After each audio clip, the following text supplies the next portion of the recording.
guys, just because there's divergence. It's not close to a long entry at all. It's most likely coming lower. Okay. All right, let's move forward. I want to talk about some of this China stuff. So here's the link. You got to put your email address in. They just want you to sign up for free. I did it. I'm not really too concerned with it because I want this information. Kyle Bass is one of the, I would say, leaders in the pushback against China. He's one of the smartest financial guys here in the States, in my opinion, over the last, 20 or 30 years. So I take the things that he says very seriously. Now, something that we have talked about before here on the channel is all of the nonsense that China has going on in its own country, the decisions that they make, and then what they paint to the media and what they tell us and what we find out. They're very different scenarios, right? What the media says versus what actually is going on. You have to really watch this full 1 hour conversation between Kyle and this guy from Epoch Times. His name is Jan. The conversation is extremely, extremely enlightening. So I would highly recommend that you go watch the full thing. However, I still want to kind of click through a couple of parts here with you guys and just discuss it. So I figured together, let's watch here. Ready? I'm going to rewind 10 seconds. We're going to watch 2 minutes of it, and then we're going to scroll down, and I'm going to kind of use the transcript here to walk us through. Okay? Just follow me here. This is Jan. The other guy is Kyle. Chinese companies, especially some of these entities that are connected to human rights violations or the military and so forth. So what China's figured out is how to play the card of their deserved representation in global indices. So forget the fact that China won't allow its companies to submit themselves to what we call PCAOB covered audits. So the Public Accounting Oversight Board of the United States requires what we deem to be covered audits for anything that's listed here. We've given China an exemption. In 2013, so right there, what he's saying is for a lot of these Chinese companies, they have no oversight. Alibaba, Didi, a lot of these companies that we have on our stock exchange here, or we did for some of them, they're getting removed now. They have no oversight. Okay, that's what he's saying so far. The Obama administration, the SEC, just gave them an exemption. So what he just said is the Obama administration gave China an exemption on that reporting, on that regulation, for some reason. It's okay. Don't worry about it. So they're not submitting themselves to Western audits, yet they want their rightful place, what they deem to be rightful, in the global index movement. Well, the global capital markets are in the multiple trillions of dollars, and they want their percentage of that. And so when you think about their inclusion almost by fiat in the equity and bond indices of the world, you have a number that is in the multiple trillions of dollars flowing in to Chinese companies through Hong Kong into Beijing, and that you'll never see that money back. And all that does is fuel China's ambitions around the world, because they must have, I say dollars, euros, yen, or pounds, but they must have dollars. Let's just say dollars. They must have dollars to interface with the rest of the world because no one trusts them. So what he's saying there is the Chinese companies are trying to involve themselves as deeply as possible to become the world economic power in the global economic system of dollars being exchanged. But what he just said is that no one uses the yuan because they don't trust China. So China still needs dollars, which is why they've been open to putting their stocks and trying to get listed here in America, because then that money can be siphoned through Hong Kong back to Beijing, is what he's saying. No one will accept their own currency as legal tender, right? And so they have figured out how to get a much larger flow of blood to grow the tumor, right? They've got a tumor that needs dollars for blood.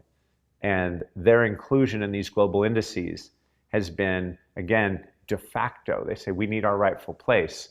The rightful place is 40% of this world index, including Asia. It's 25% of this index. It's 15% of another. When you add, that is huge amounts of capital.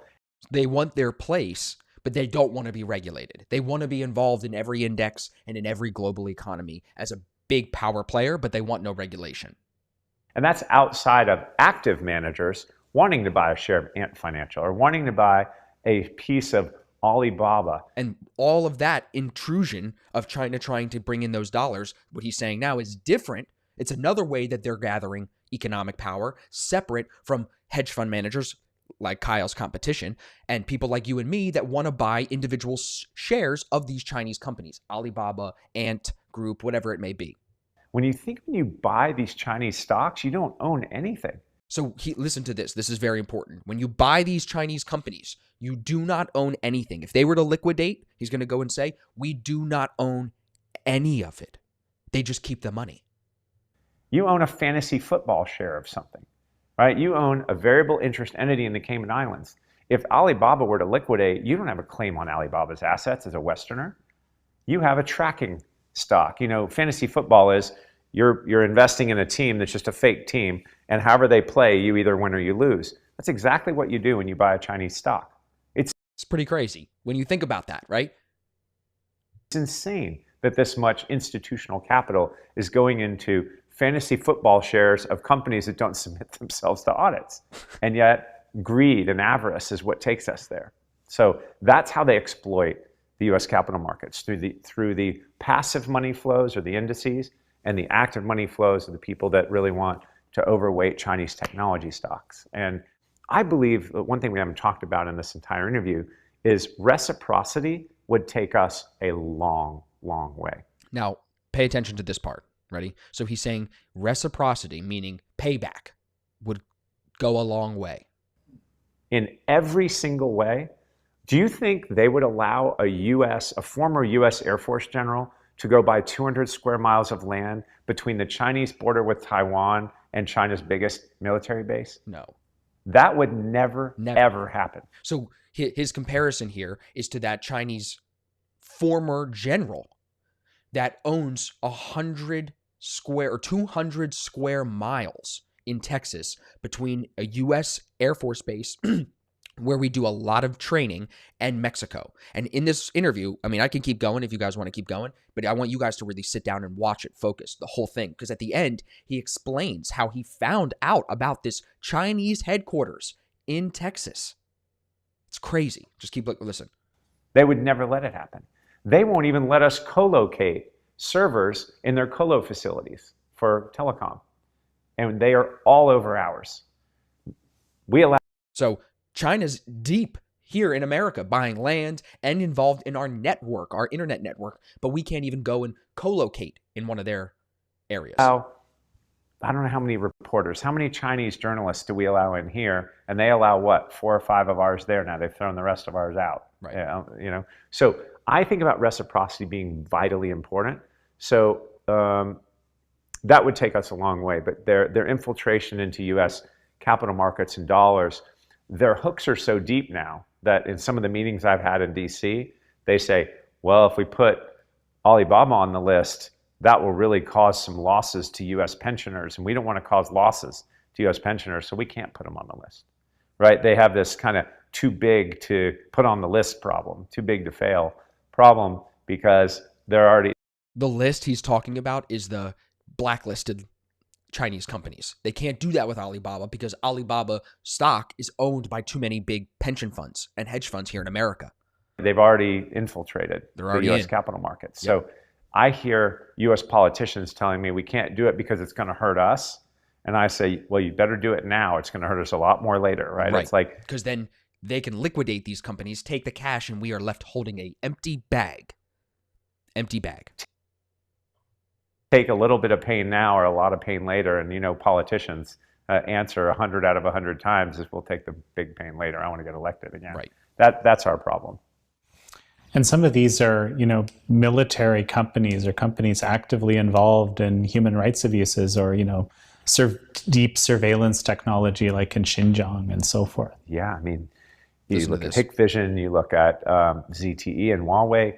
Okay, so ZTE, he's going to go on to explain, is a tech company, just like Huawei, that is a front to look like a regular company, but there's a lot of mischievous things going on deeper. Just follow me here. We're almost done. If you guys aren't enjoying it, just let me know, but I think everybody loves this shit because it's important to know what's going on.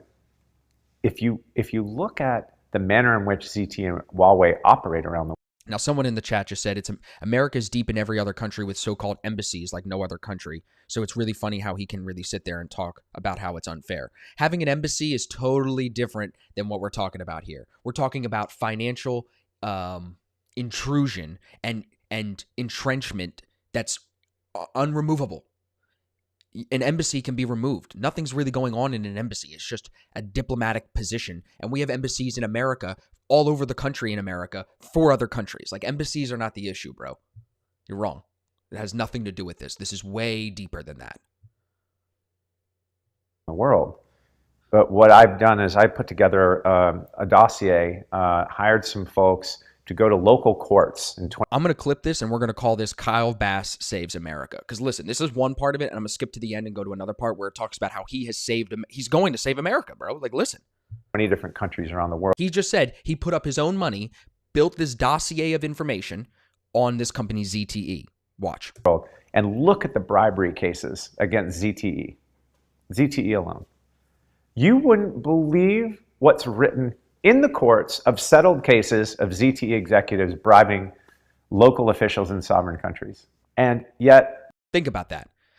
ZTE, all over the world, it's proven that they are bribing government officials in democratic sovereign countries in some cases, right?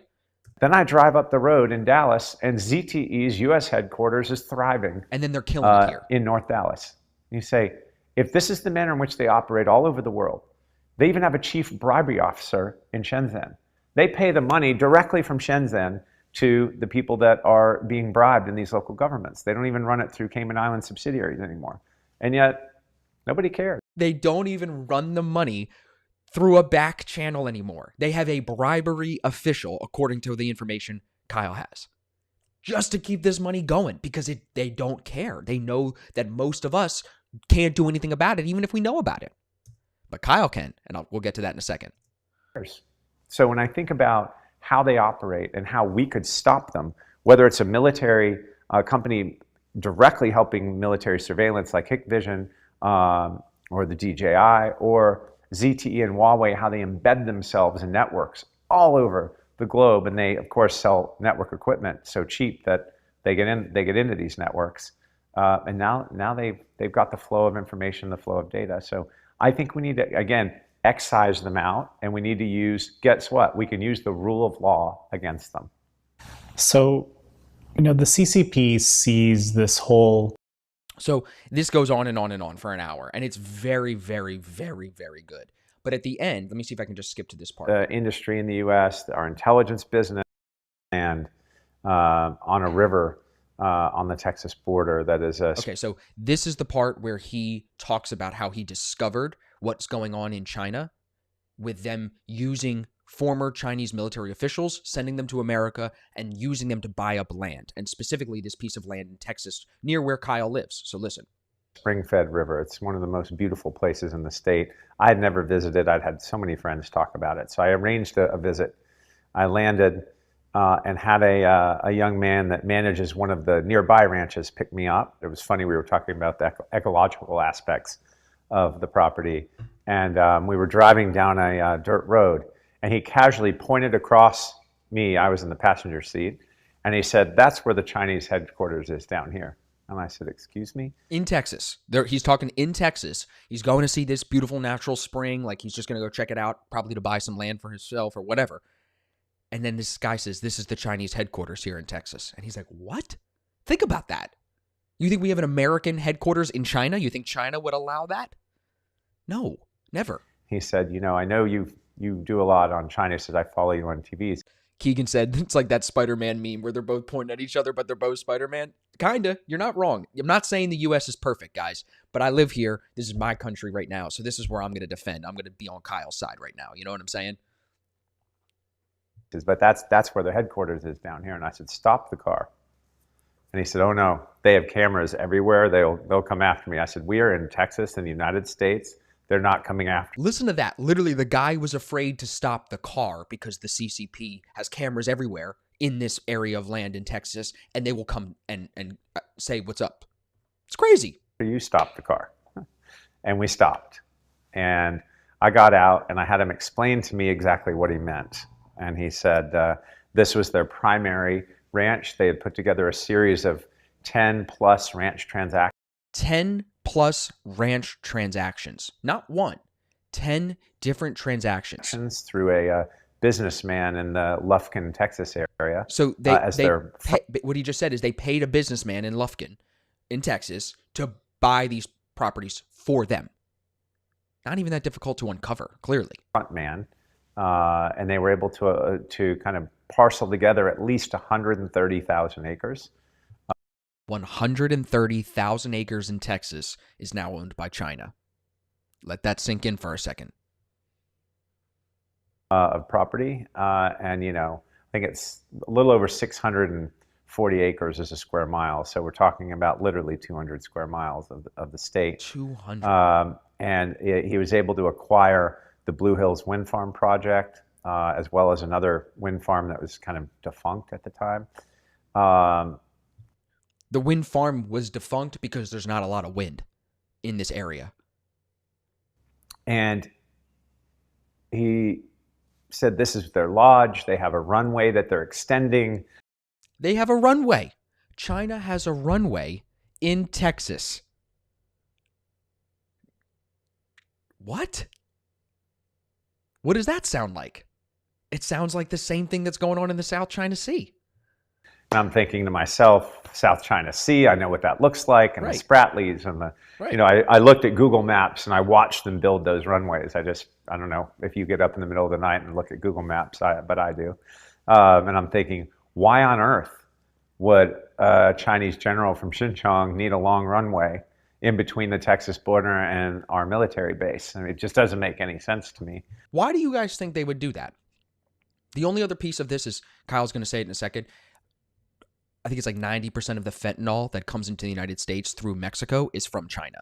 So they want this base with a runway between a U.S. Naval or U.S. Air Force base and the border with Mexico. Are they bringing drugs in, dumping them into Mexico, and then having the Mexicans bring it up into America? Are they spying on the base? Probably both, in my opinion. Why not? And so I literally think about it. Have they ever gotten in trouble has America ever slapped China on the wrist other than Trump with the sanctions? I can't remember. Like he just said, Obama was the administration that gave China the pass on the regulation. So when have we actually tried to punish China? Trump was the only one. And I didn't vote for Trump. Happened over it. And I had the locals explain to me what they knew about it. And then I inquired in D.C. as to what, if any, CFIUS review had been done or was being done, and where were we in that process. And at the time I was told it had passed an initial CFIUS review, but it still needed what they call the mitigation agreement with the Air Force because of their runway and when you build a 700-foot tall listen to this. Focus here. Windmill, and you put these things called over-the-top transponders, the newest technology can map anything that drives by, flies by, or walks by within a 40-mile radius. 700 feet in the air, this thing can map everything within 40 miles. And China's just allowed to... we're going to get to the point here in a second. I'm going to finish up here. But they were almost allowed to do this. Watch. Well, they were well within a 40-mile radius of the Air Force Base and the border. And so I just found that to be a non-starter. And then when I heard that they were going to take their windmills and plug directly into the power grid, that was also one of these moments where you think, why would we ever let anyone from China, Russia, North Korea, or Iran plug into our power grid just to get started? Why? Because we don't care. We just want money. And we aren't paying attention. The government isn't able to catch everything. We need people like Kyle, people like you guys that are watching here with me that want to learn, so we don't let this kind of thing happen. Because think about it. If they were able to tap into the grid, they can inject what's called malware into the grid and track and know all of the data, all of the information, whatever they want. And then we had the ice apocalypse here in Texas. It was at the late January, early February timeframe. And we actually experienced the fragility of our grid, right? And that was good news, because while some people in the Devil's River Conservancy and the locals had been kind of sounding the alarm bells about the Chinese general owning property, former general owning property in South Texas, it was kind of falling on deaf ears. There were a couple of congressmen, Will Hurd, who used to be on the Senate House Intelligence Committee and with the CIA, had written a couple of articles about it, but nothing had really gotten traction for some reason. And so I started becoming more vocal about it and trying to getting some more attention. And then all of a sudden, because of, I think, the fragility of the grid, we were able to really dial up the intensity about plugging directly into the grid. And we capitalized on that and got a bill written in Texas and got it passed. And it was called the Lone Star Infrastructure Protection Act, which basically disallowed anyone from Russia, Iran, China, or North Korea from interfacing with critical infrastructure in the state of Texas. So he got this bill passed, which prevents people from these countries that we're not allies with from owning land and tapping into the grid. It passed the Senate 31-0. That's crazy. 31-0. Every Democrat and every Republican voted for this bill that he had pushed forward. Think about that. When was the last time we had a bill that passed with bipartisan support across the board? I don't even know, man. What passes these days like that when you get every Democrat and every Republican to agree with you? The good news is it happened, and it's happening on China. Think about the Hong Kong Human Rights and Democracy Act that went through the U.S. House and Senate. It passed unanimously. I think there was one jerk that voted against it. But other than that, it went almost unanimous. So in this incredibly polarized, divided world, there actually is consensus, and it's about China and China's, malign intent all over the world. So what happened back in Texas was just a moment where I couldn't believe that it had already happened and that it was about to be sealed. And I was just hoping the Air Force wasn't going to give their mitigation agreement. And, I went up through the channels of the government that I know and tried to make sure that wasn't going to happen. And that's how Kyle Bass has saved America. So pretty interesting. I'll send the link here so you guys can watch the full thing if you'd like. I just think it's fascinating that you've got one guy here with a little bit of power and a little bit of money that's able to really kind of save us from one attack from China. This is an attack, in my opinion. Buying land, building an airstrip near an Air Force base, putting these transponders on the top of 700-foot towers. If this is not an attack, what else is?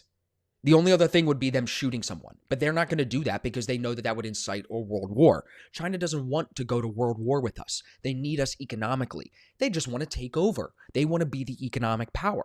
So they're playing subliminal war games here, like this, that we would never know about this if it wasn't for Kyle.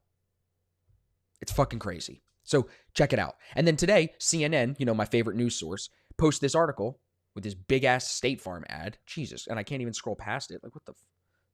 It says, U.S. warns, can I read the title? U.S. warns China it stands behind South China Sea ruling and is committed to help the Philippine defense. So as we know, China has been building these islands in the South China Sea. Now you're seeing more vocal, the United States saying, hey, 2 weeks ago, we announced that we moved and scattered all of our ships and our planes to different locations in the Pacific to brace for war. In case they tried to attack one place, we'd have our planes split up and be all over the place. That was a few weeks ago. Now today, you have U.S. Secretary of State Anthony Blinken. He comes out and he says, we're going to back the Philippines if China tries to do any funny business.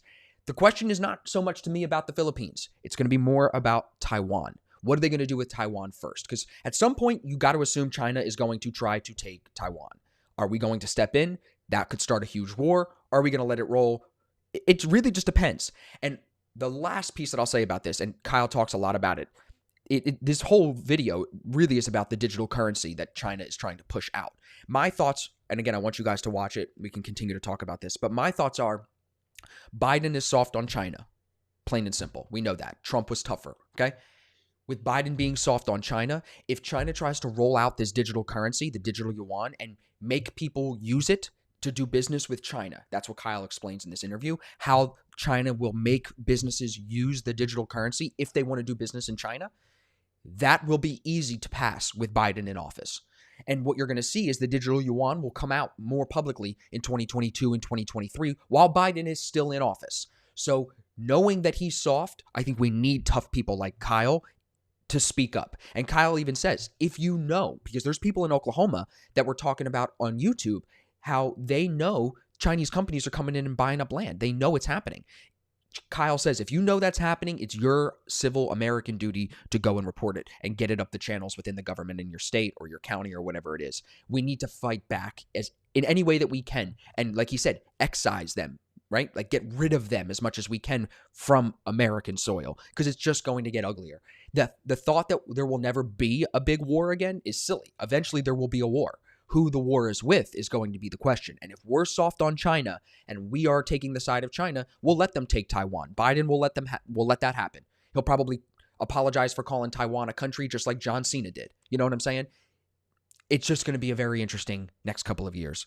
It's fascinating. And it's crazy how China is so strategic and so entrenched around the world. Like everybody in the comments is saying how they are in Africa and how they're in Australia. They're everywhere. They're everywhere. It's scary.